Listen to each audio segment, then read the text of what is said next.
George H.W. Bush took millions of documents to a former bowling alley and a former Chinese restaurant where they combined them. So they're in a bowling alley / Chinese restaurant.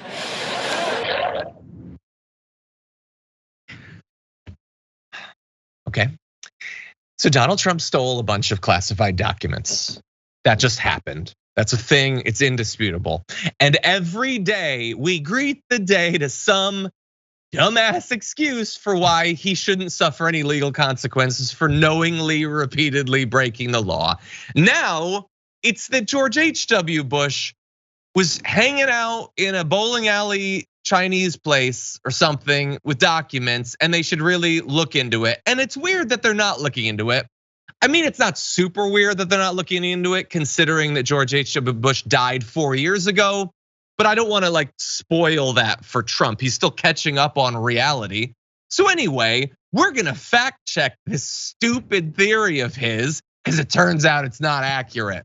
Back in 1994, the AP reported that items from Bush's personal life were being sorted in College Station, Texas, in the old Chimney Hill Bowl. Now, it is true that part of it used to be part of a Chinese restaurant.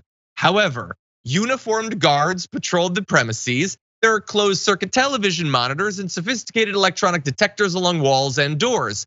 There were some printed material that was classified and would remain so for years, open only to those with top secret clearances, because of the guards. Now, Robert Holzweiss is the deputy director of the Bush Library, a member of the team that worked at that former site, told People magazine earlier this year that it had been common for presidential library staffers to convert seemingly unusual venues into transitional spaces as the final building is being constructed, because what do you know, Trump left off, that's not where the documents stayed, that was a transitional space. He also left off some other things, which we're gonna turn to, but as examples of this, Ronald Reagan's documents and personal effects were housed in an old pasta factory. Bill Clinton's were in a used car dealership. Barack Obama's went to a former furniture store. Now, why all of these rich politicians are doing this, I have no idea, but they're all doing it, whether Democrat or Republican, so let's just get that straight. And importantly, it's not just that there were guards and cameras and it was locked down and all that. It wasn't Bush's place. It was run by the National Archives. It had security procedures set in place by the government, not by George H.W. Bush. Now, Trump, on the other hand, hid the hundreds of thousands of pages from the National Archives, with the Secret Service having no idea where the documents even were.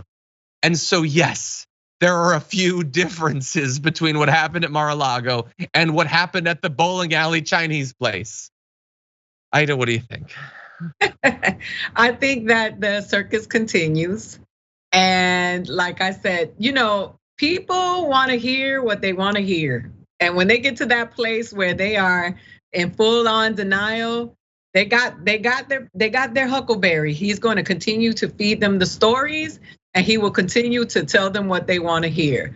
And that is, demonization of the government to all the other presidents, everybody else. You ever had an abusive boyfriend or girlfriend, and I don't mean, it doesn't have to be physical, but those people who try to alienate you from everyone, that is one of the characteristics of an abuser, is to tell you that everybody around you is trying to do something bad to you, but not me. I'm always gonna be the one to take care of you. I'm the one that has your back. That's what he's doing. He's the abusive boyfriend. He's telling those people, every single president, listen, they took the documents down to Chuck E. Cheese, and they were down there reading them with Chucky and eating on the pizza and playing skee ball. I did it the right way. And I'm not doing anything that hasn't been done before. And he's done everything that hasn't been done before. Yeah. And these people who unfortunately have never read the Declaration of Independence, even though they claim they stand for it, they don't know what the preamble is. They don't know what the quadratic formula is, because they're not getting the proper education. They are being preyed upon. And I'm not even trying to make fun of them. This is not me being smug. I'm one of those people who comes from those places where the books were 30 years old. I'm trying to tell you, he is preying on them and being mentally and emotionally abusive. And I just want them to look at their conditions just today from where it was 10 years ago. And I guarantee you they're in the same place. Yeah. Well, they're in the same economic place, but there's some libs that have been owned since then. So, things are looking up.